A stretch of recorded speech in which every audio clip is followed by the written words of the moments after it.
Kristy Gordon draws the immersion of bodies in water, which she considers breath, and the bodies of water, which she considers wave motion. This is a slow way of being, where time loses structure and gains texture, and where texture can be understood as a register of ambient atmospheric influences. For Gordon, slowness is a practice in presence and perception, promoting space to linger, to bathe in atmosphere. Her practice engages with the aesthetics of atmospheres, drawing a glimpse of the slippery intermediary of objective and subjective encounters.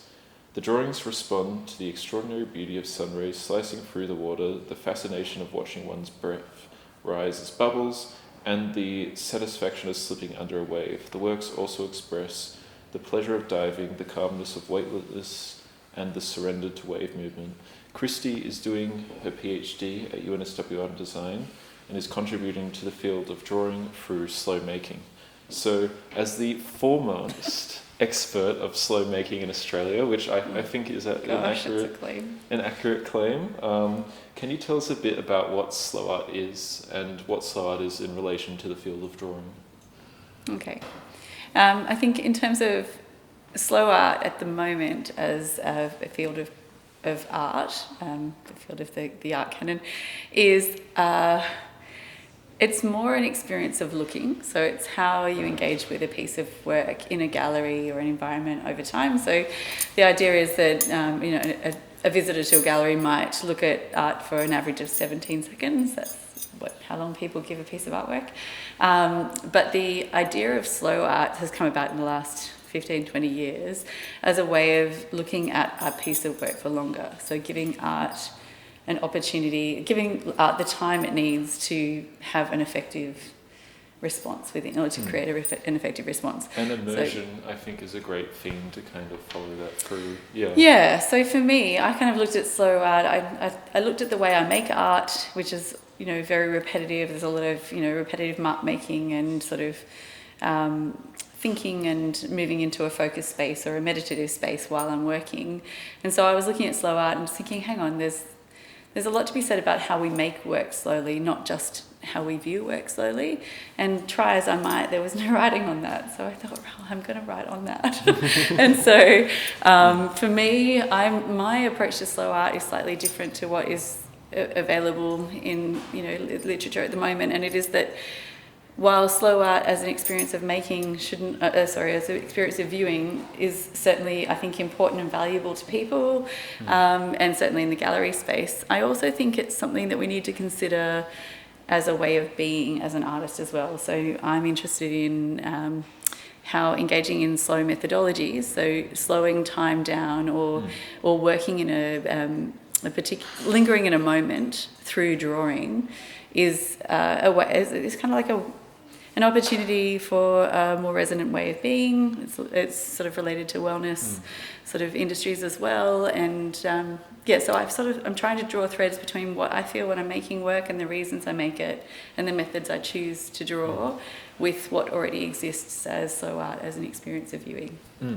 And I think kind of the link that you found to your own personal life was deep sea diving. So immersion is seen to be experiential as well as a practical theme in your work. And you go deep ocean swimming quite regularly, which informs your practice then when you arrive home. So can you tell us a bit about your experiences of being immersed in water, specifically in this work that we have before us? Sure. I'm at the moment I'm focused only on drawing water, so for the next couple of years.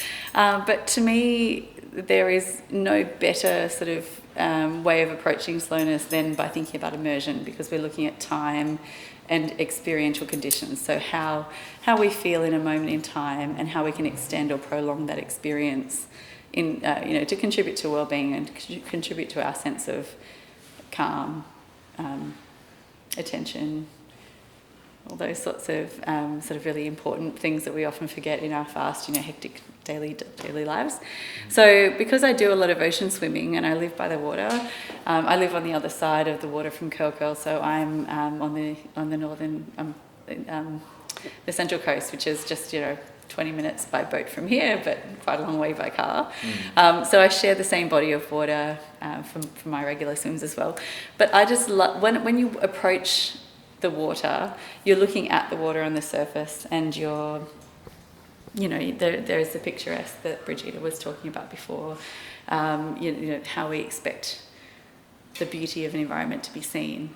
But the minute you step into the water, all of that falls away. There is when you're in the ocean, you're very present in time and space. You need to be for your own safety, and also everything feels different.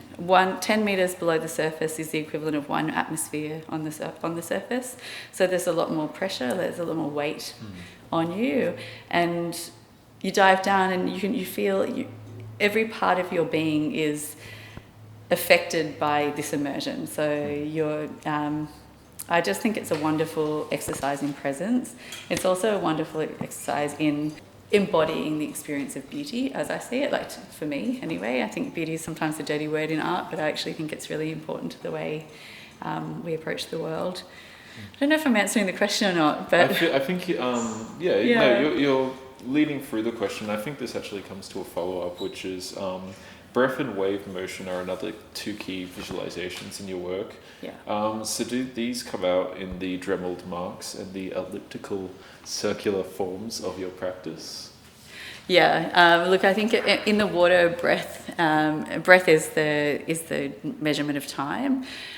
Wave motion is the measurement of feeling. I think it's also a timed and natural sort of deep time. But to me, in the mark making, the repetition of working in repetitive marks, so like the dots that I make with the Dremel and the carved line, or probably the dots first and foremost, they are an opportunity to sort of slow things down. So you actually do, in that moment, you're focused exactly on the space that you're working, just that little space, nothing else. And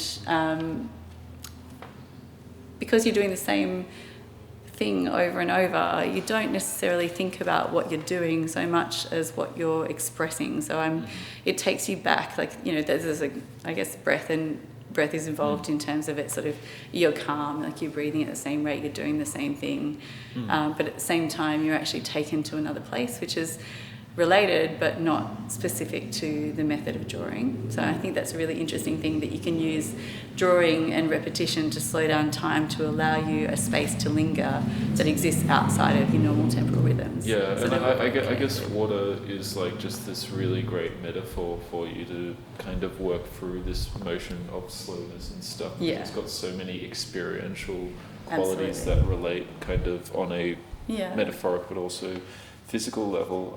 So this kind of circular groove you've done in all your works, they've got this really beautiful organic presence to all of them. And I was wondering how you actually approach the irregularity of your circular forms. Is it very intuitive, or? Very, yes. So I first started carving wooden paintings probably 6 years ago, and I was just carving in, I was using the carving tools as a method of drawing into my paintings, and very quickly they started to lose their rigid edges, and I think it's probably because I am drawing water, and it's come about through the drawing of water. It didn't seem, I wasn't drawn to a rectangle or a square any longer, and the way I make these now has probably come a long way since then, where it was me experimenting with tools to create a different material sort of outcome.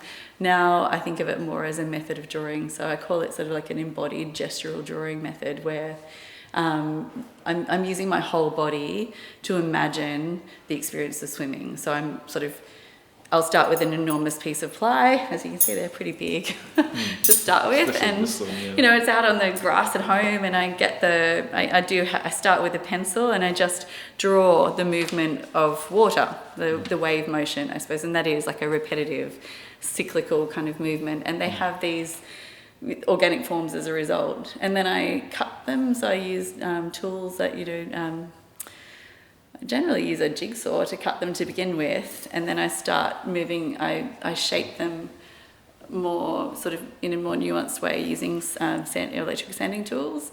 And in the process of doing that, I mean, these pieces are as big as my body or bigger. They're certainly bigger than my reach. And so again, there's this sort of stretch, which in the movement of... So is that kind of... But it's a little bit like swimming. Like when you're dragging yourself through the water, you're actually moving your hand forward and pulling back. And there's like this beautiful embodied presence in that feeling. And I definitely see a correlation in the way I carve. And they are ovals, right? Like they're not pure circles. So they very much do match that kind of stretching out and reaching that like swimming often involves. And like I think using power tools in that kind of very involved way does have a lot of like movement based correlation there. Well, they're affected, like the outcome of the shape is formed by my reach or by what I can do, you know, but by my interrelationship with the piece of wood in the first place. And each time I see an exhibition from you, you've figured out a new elaborate hanging system. So can you talk a little bit about this particular instance of hanging your work and what kind of tools and processes you use to pull that off? So each time I make these works, it's a new experiment because I never make the same kind of work. But with this is the first time I've ever kind of interrelated forms in a single plane. So often I'll work in a more dimensional way, or I'll work in a single plane but just have pieces beside each other. Whereas now I'm sort of looking at how the three-dimensional aspects of my practice can be reduced to the two-dimensional again. So I've been looking at how the forms can relate to each other on a plane, and so I had to cut them apart, and with that came a whole I made the work, and then I thought, well, how am I going to put this on the wall? Like they have to sort of fit together exactly as I made them. So then I decided on a split batten system at the back, so that I at least had some lateral movement that I could adjust them as necessary. But I've since learned I've started working with metalwork, and I think that will explode the whole ability to hang these works in the use more of simple weights ways. And that kind of thing, which I think is also like just the heaviness of water and waves and stuff. Like there is this like I guess kind of correlation there. Yeah, I like to mix up. Yeah, the wood is heavy, and I like the fact that I'm looking at lightness and weight.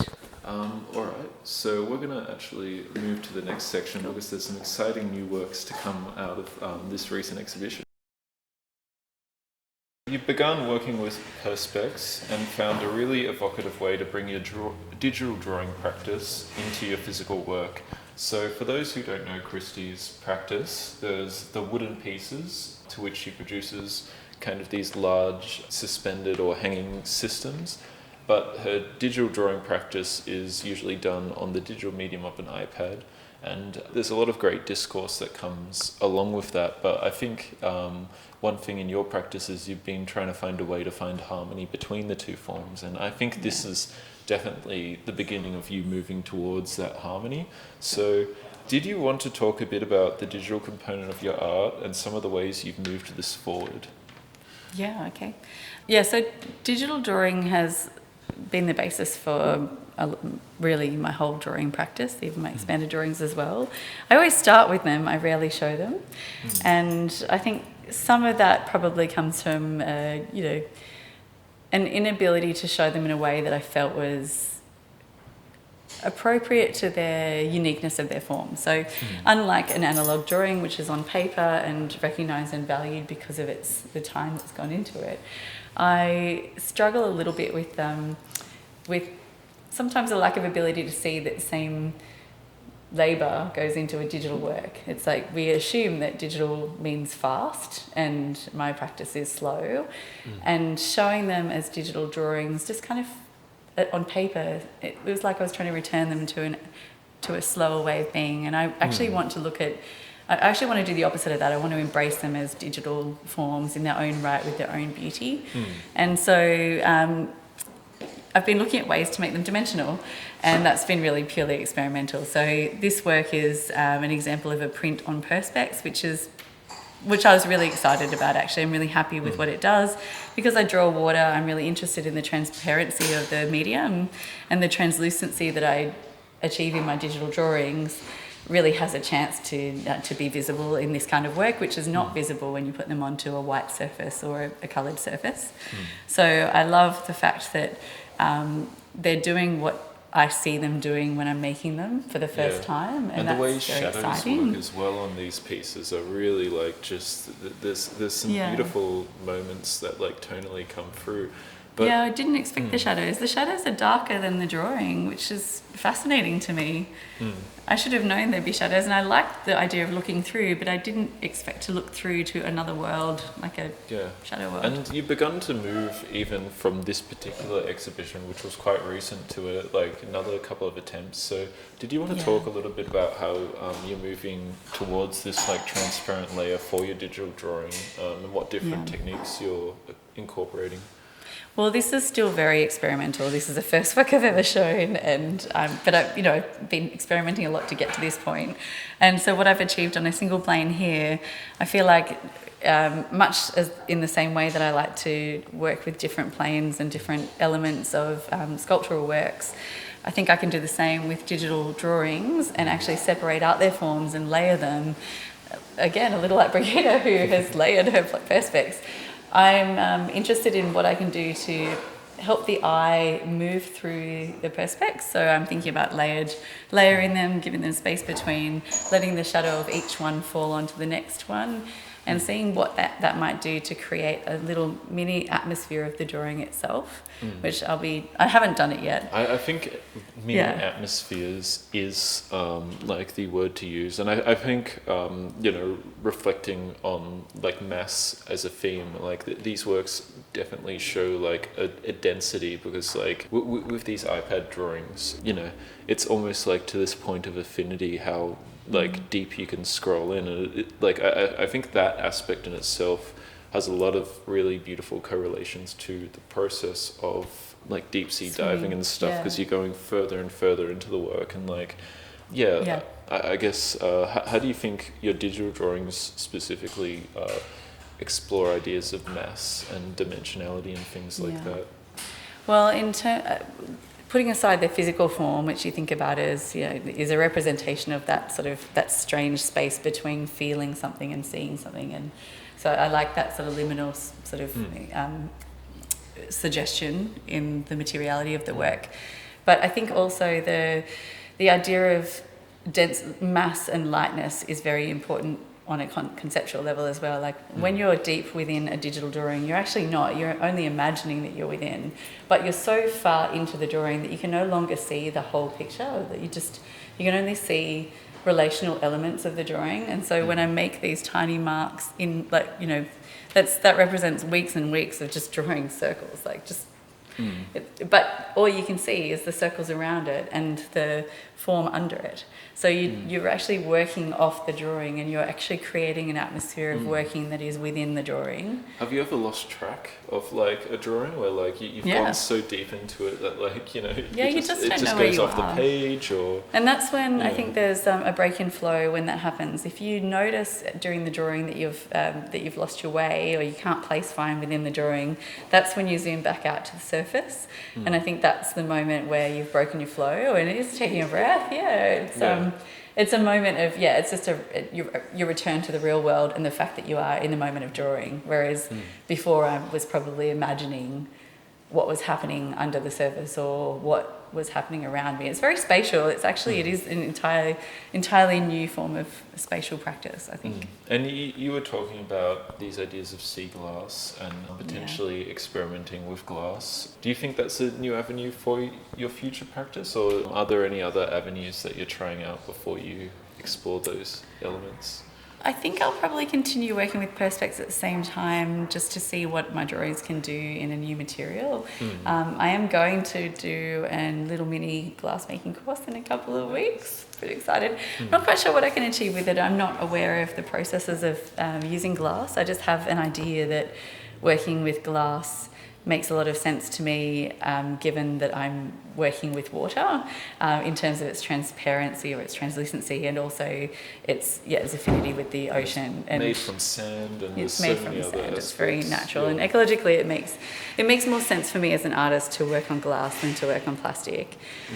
So I think this is an exciting experimental change. But ultimately, if I could pull off works made in glass, I can see myself drawing like with glass pipe, and I have Really lots of going ideas. I just don't know how to do it yet. So. Yeah, I feel like you're just Yeah. always building up to different avenues Yeah. and stuff, and it's been this like really wonderful like climb that you've done from the Yeah. very beginning of your PhD, where like they just start to get absolutely like insane Yeah. dimensions and styles and attempts. So yeah, I'm congratulations, excited. Kristy. We'll see what happens. Yeah, we'll wrap it up here, I think.